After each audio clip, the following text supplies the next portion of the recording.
Welcome to another podcast from a Thought Leadership League, where we help innovative organizations rise above the advertising noise. With us here today is Bahaa Moukadam, founder and CEO of SeeMetrics Partners. Bahaa is a successful turnaround consultant and executive leadership and development coach. Welcome to today's podcast. Thanks, Will. In today's dog-eat-dog economy, you see a lot of historically strong companies falling behind and even failing. As you know, as an executive, it's sometimes hard to recognize when you're falling behind, when your time is being spent managing the day-to-day. Based upon your experience, how can executives avoid this trap and know when their organizations are starting to lose its competitive edge? Well, Will, there are some early signs, 5 early signs. Like in my experience, I discovered that are key in for the leadership and the CEO to focus on, that are sign of troubles. The first one, if you have a situation where most of your employees are not fully engaged in their work, that's a big warning sign.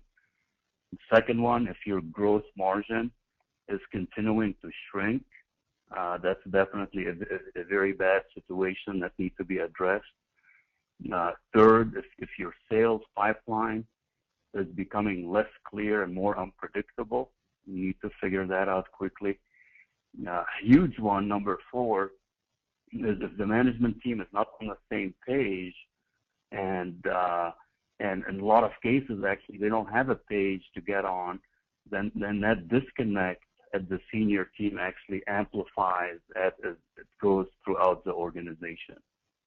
And the fifth one, if the senior executive team is spending most of their time on internal operational challenges instead of market and customer-facing activities, that's a big warning sign as well.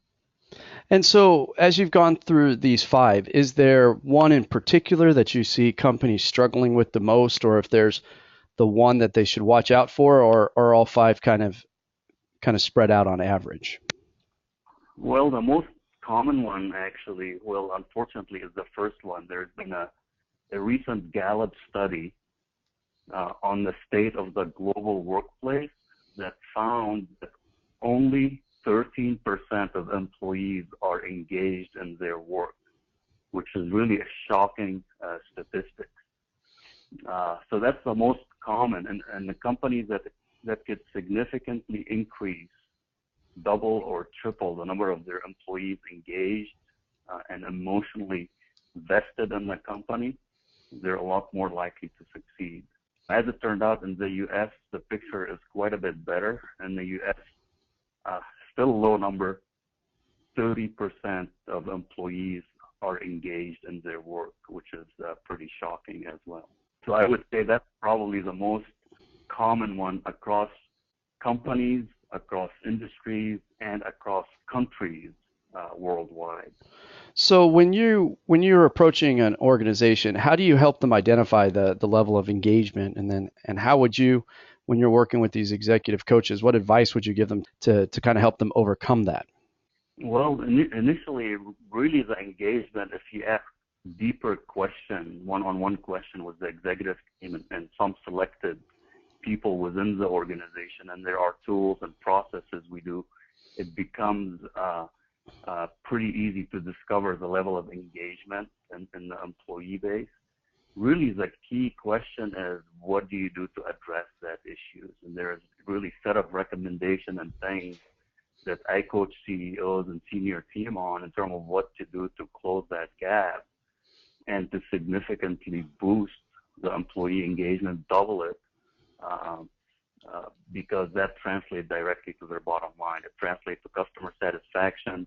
It translates to bottom line results for the company.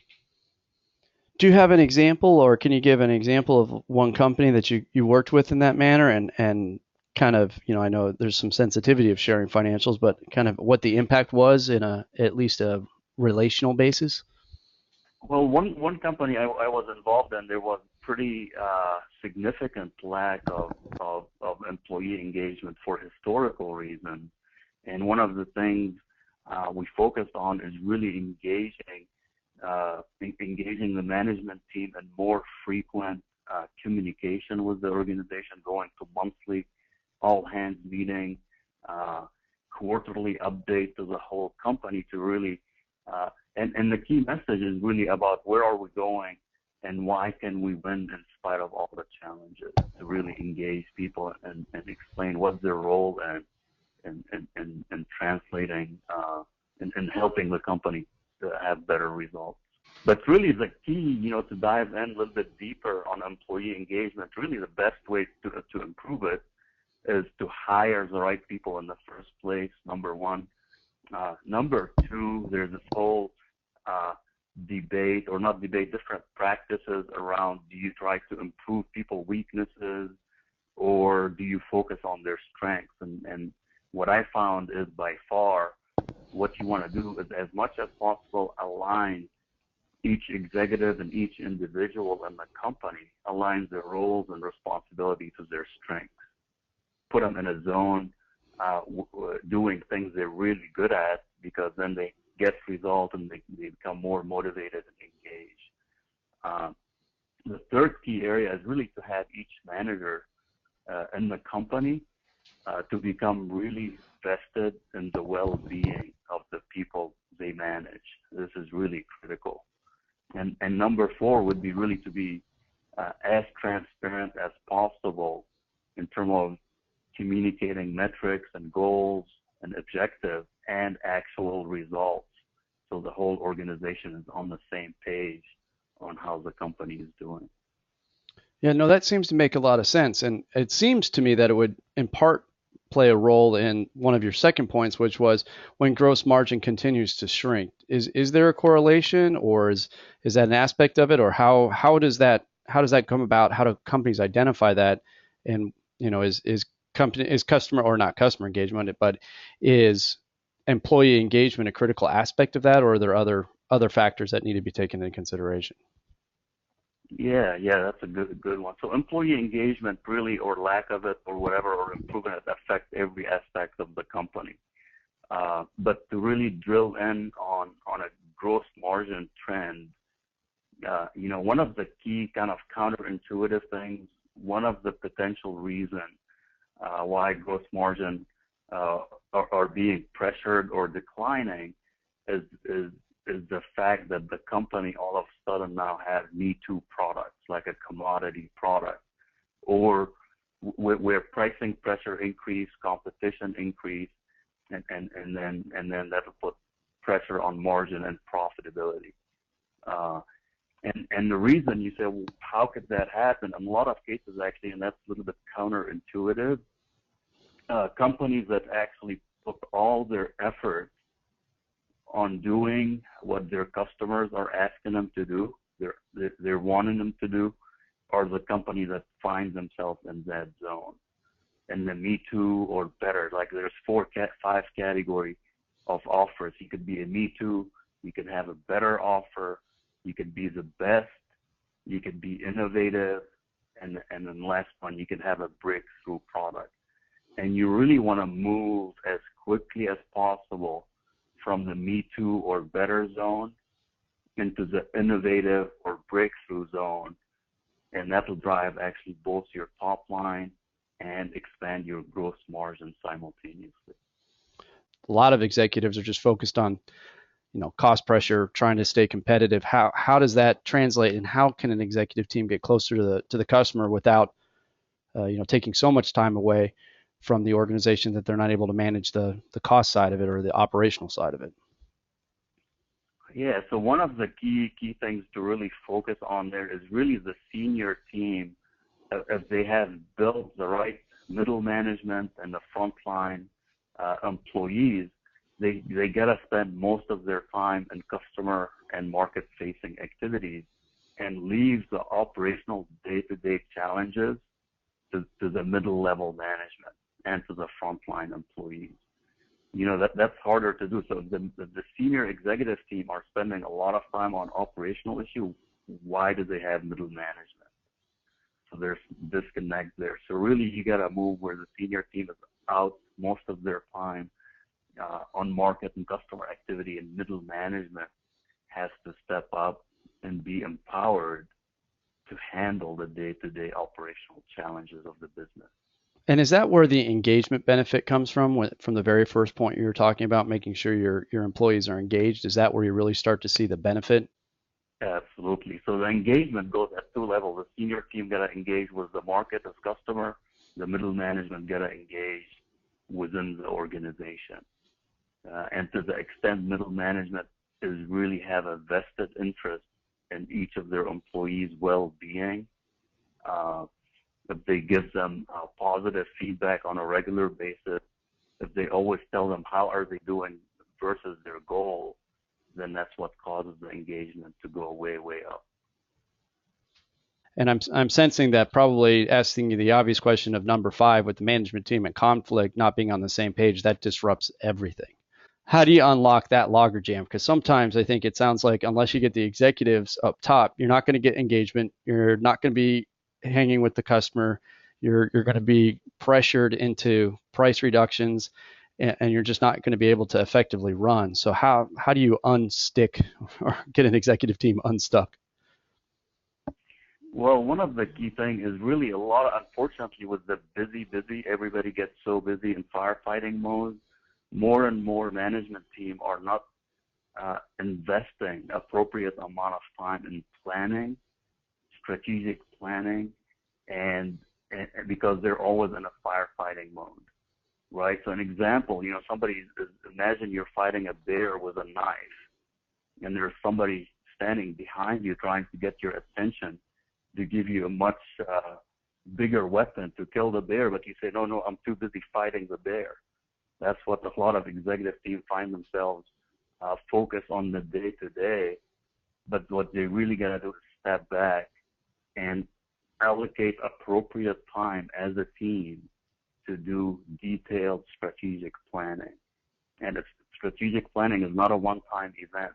It's a beginning, and then it's got to be repeated on a quarterly level to stay in sync. Otherwise, that's where the disconnect comes from, is the lack of the senior team getting together in an organized way in strategic planning session where they kind of lose touch of where the company is really going.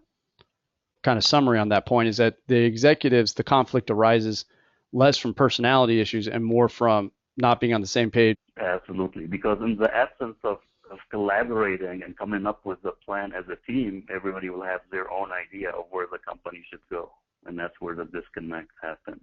My sense of executives is they're tend to be type A personalities, really competent, really capable. They're there because they got there. Some of them are going to get there because they have great gut instincts. Some are going to get there because they have that analytical chop to get there. Some will have a little bit of both. But how do you kind of work with them and come up with the right solution for each executive team? Because I can imagine they're not all the same. They're not all the same, and that's a very good point you raised, because there are some executives that are pretty accomplished, pretty confident, in a way to a fault, where they become somewhat arrogant and close to learning or being open to new ideas. And frankly, that's one of my pre-qualifying interview questions when I meet with the CEO first. If that's the type of CEO he or she is, then I don't engage with them at all. Really, the ideal CEO, somebody that's accomplished, confident with their team, but at the same time recognized, as most leader of the major organization, that external assistance and support from a coach actually allows them to become even better and to avoid any blind spots that all of us have. So one of the prerequisites is for the CEO to be open to external help, like most successful people are. Nobody ever reached their full potential without a coach. Whether you're in politics, in business, in sports, that's true across the board. And you talked about blind spots. So what's the correlation between kind of the issue with making sure you have the right team put together, the executive team put together, and their strategic planning, with making sure that the executives are engaged with customers and the core middle management is engaged with the business, with managing your third point, which was related to sales pipelines? How do you correct a pipeline that is, and actually maybe what do you mean by a pipeline isn't as clear and predictable as you thought or as you believe?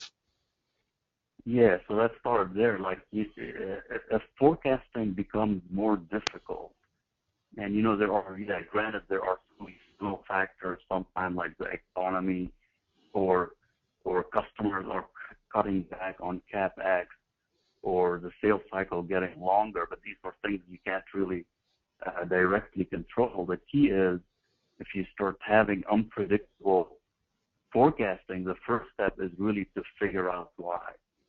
And again, a lot of executive team are if they're inwardly focused, they kind of see the result of an unpredictable pipeline a little bit too late, and they want to know why it's happening. So really the best way to address that issue is by being engaged externally with customers on a regular basis. And even if sales are going to be lower or higher, you got to have that visibility. One of the key job of a leader is to be able to predict the future as much as possible based on a lot of data points. And the essence of being able to predict where the company is going, that's impossible to plan, which causes a lot of other issues, of course. So, yeah, you've talked a lot about all these challenges that executives are facing and having to be fighting the firefight. Is there a tool or is there a technique that you recommend in your experience that can help executives kind of identify if they're having these problems? Absolutely, absolutely. Well, we have what we call the Rockefeller Habits Checklist that's available, and that's really 10 different habits where the executive team could go get that document and go through the checklist. It's one pager, and it'll give them a lot of insight into how far along, what kind of gaps do they have, what are they currently doing well, and what gaps do they have that they need to address to significantly improve their alignment and execution.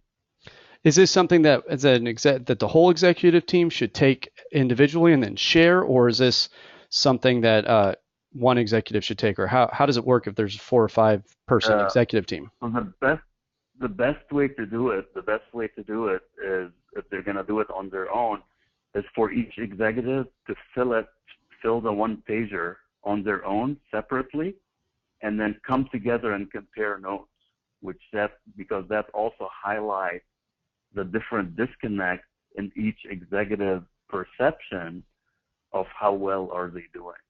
So it's really powerful tool if it's done properly, to really highlight what is the team is really doing really, really well right now, and what are the gaps that they need to fill and how to fill them to get a lot better.